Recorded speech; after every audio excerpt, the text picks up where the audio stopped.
Fala pessoal, vamos nessa falar sobre lei de abuso de autoridade. Vamos gravar um vídeo aqui, uma aula resumo sobre a lei de abuso de autoridade, os pontos mais importantes, né, da lei de abuso de autoridade. Então vamos lá.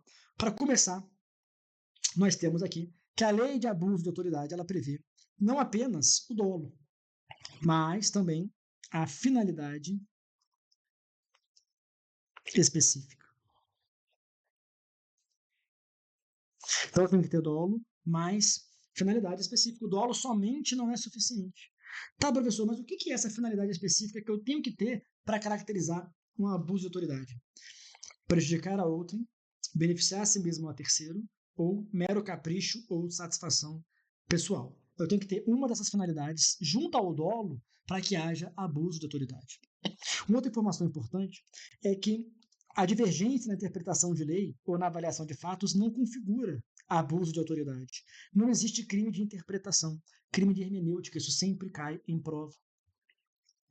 Quem pode ser autoridade? Sujeito ativo. Quem é a autoridade que comete abuso? Quem é essa autoridade? Qualquer agente público, servidor ou não, da administração direta, indireta, fundacional, qualquer dos poderes, de todos os entes da administração direta. Tá, mas quem é o agente público? Ó, esse agente público aqui, que ele fala qualquer agente público. Quem é?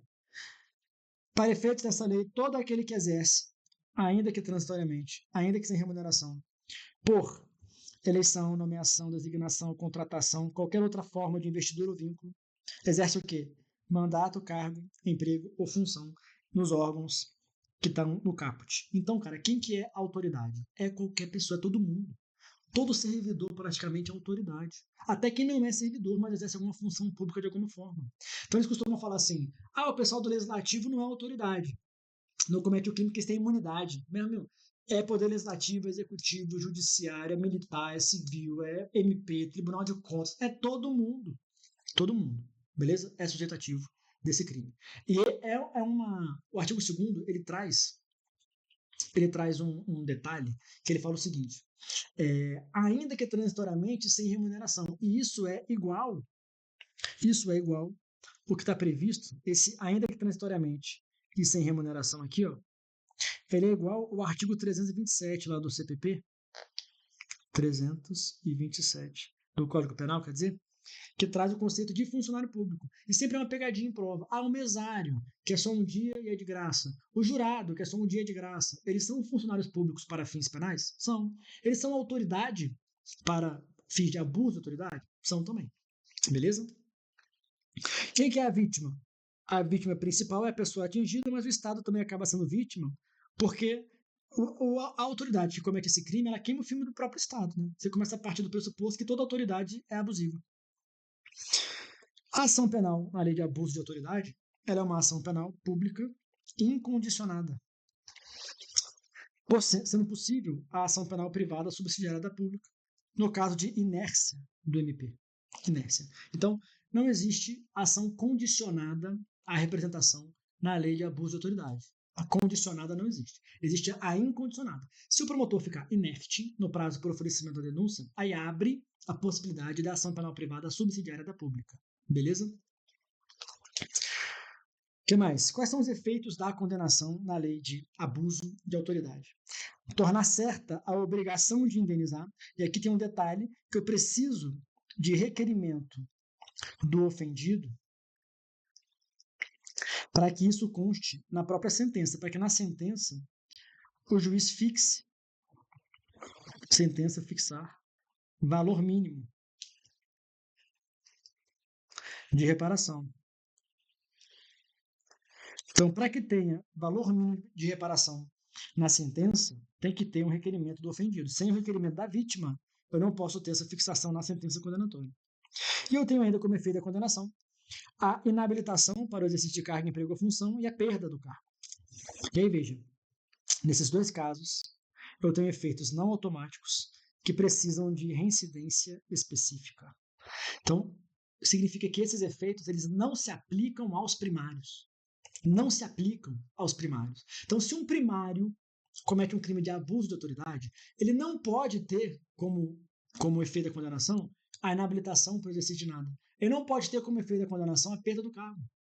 Não pode haver vedada a perda do cargo para o primário. Uma bizarrice. Olha aqui. Em regra, perda do cargo não é automático. Só vai ser automático na ORCRIM, tortura e nova lei de feminicídio.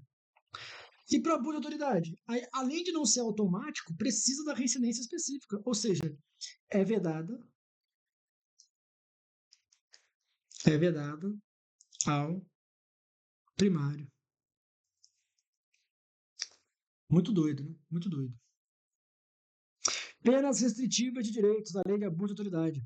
Cara, existem normalmente, pode substituir, tá? Elas podem ser aplicadas de forma autônoma ou acumulada, desde que o camarada seja primário. Beleza? Quais são as penas? Prestação de serviço e suspensão do exercício de cargo, função ou mandato. E aí você não pode confundir essa suspensão aqui com essa inabilitação aqui. A inabilitação é um efeito da condenação. A suspensão é uma pena. É uma pena. É aquilo que eu falei para vocês. Se eu tenho uma suspensão antes do trânsito em julgado, a gente fala de suspensão com vencimento. Porque eu tenho presunção de inocência, vai que não é ele. Vou tirar o salário dele. Agora, se eu tenho uma suspensão depois do trânsito em julgado, é sem vencimento. Então, essa suspensão aqui, como ela é uma pena, ela é sem vencimento. Beleza? Então, não confunda o efeito da condenação, que é a inabilitação de 1 a 5 anos, com a pena restritiva, que é a suspensão de 1 a 6 meses. E ainda tem um detalhe. O efeito da condenação, você viu que só pode em caso de reincidência. Enquanto a pena restritiva é o contrário, só pode em caso de primariedade. Só. Beleza? Então, ou eu vou ter isso, ou eu vou ter isso. Não tem como ter os dois. Simultaneamente não dá. E aí, rapidinho, vamos falar sobre alguns principais crimes de abuso de autoridade previstos na lei de abuso. Ao artigo 9º. Decretar medida privativa de privação de liberdade em manifesta desconformidade com as hipóteses legais, bem como deixar de relaxar a prisão manifestamente ilegal, deixar de substituir a prisão preventiva por cautelar ou de conceder a liberdade provisória quando manifestamente cabível, e deixar de deferir liminar ou habeas corpus quando manifestamente cabível. O artigo 9º, pessoal, é você deixar o cara preso quando era para ele ser solto. Basicamente é isso. Deixar o cara preso em uma hipótese que manifestamente era para ele ser solto. Aí tem o artigo 9º. Mas não basta o dolo, tem que ter finalidade específica. 12. Lá na Constituição fala sobre direitos fundamentais, quem é que tem que ser comunicado de uma prisão, por exemplo. Se não há a comunicação, tem um abuso de autoridade. Olha só. Deixar justificadamente de comunicar o flagrante ao juiz. Deixar de comunicar imediatamente a execução da prisão ao juiz. Deixar de comunicar imediatamente a prisão de qualquer pessoa e o local onde ela se encontra a pessoa da sua família, a pessoa por ela indicada, que está lá na Constituição. Deixar de entregar ao preso a nota de culpa em 24 horas, também está na Constituição.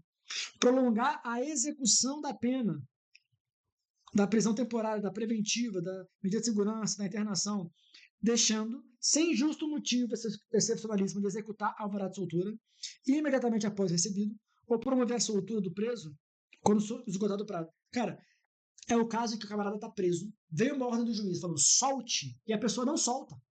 Não solta. Ou então é uma prisão temporária que o prazo, quando acaba, a pessoa solta automaticamente e a pessoa não solta.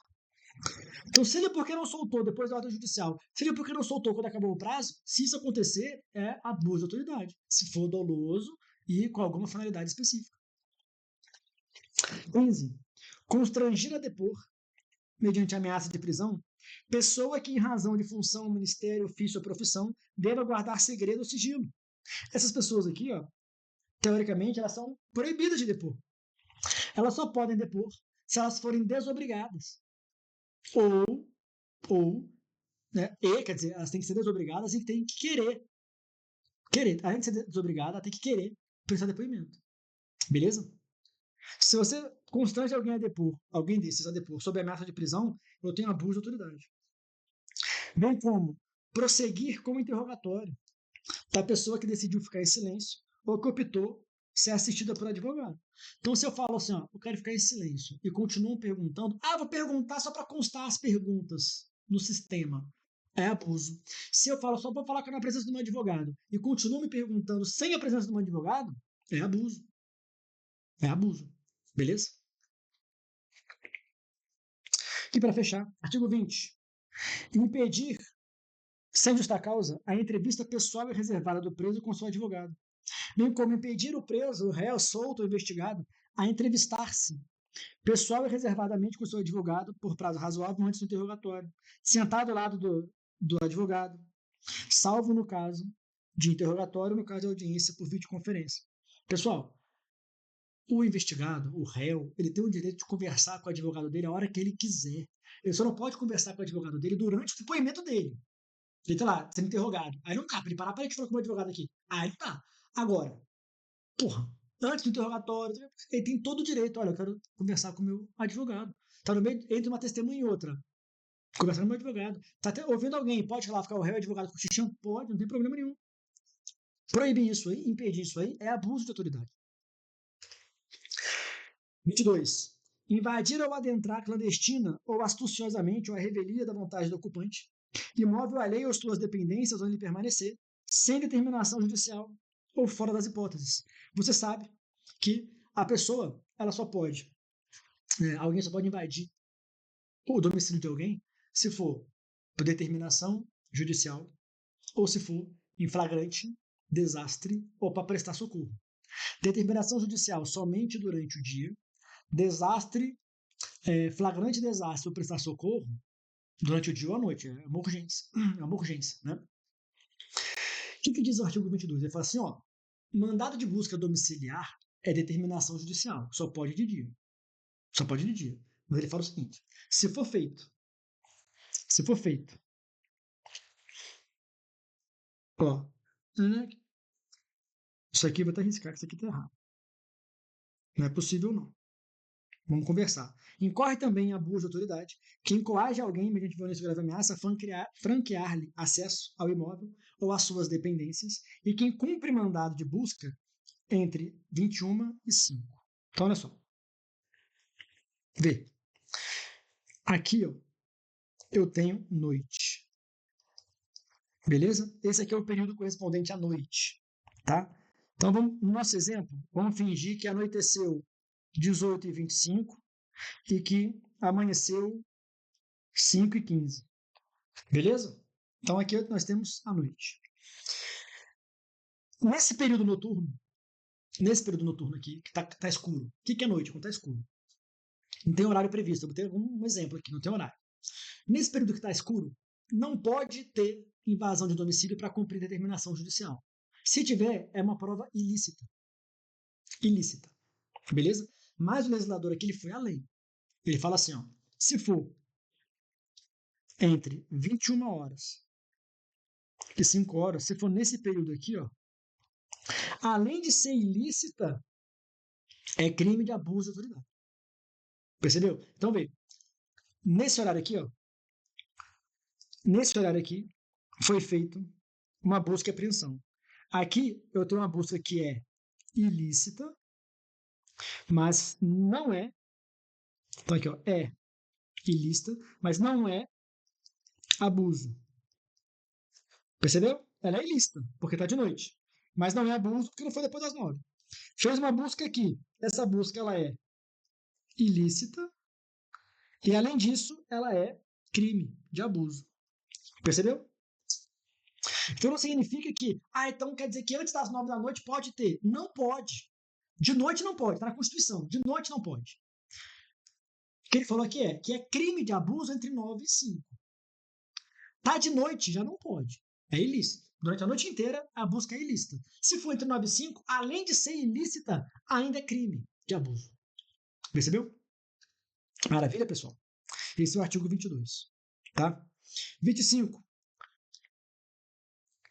25. Proceder à obtenção de prova em procedimento de investigação por meio manifestamente ilícito. Então, cara, obter prova por meio manifestamente, escancaradamente ilícito é abuso de autoridade.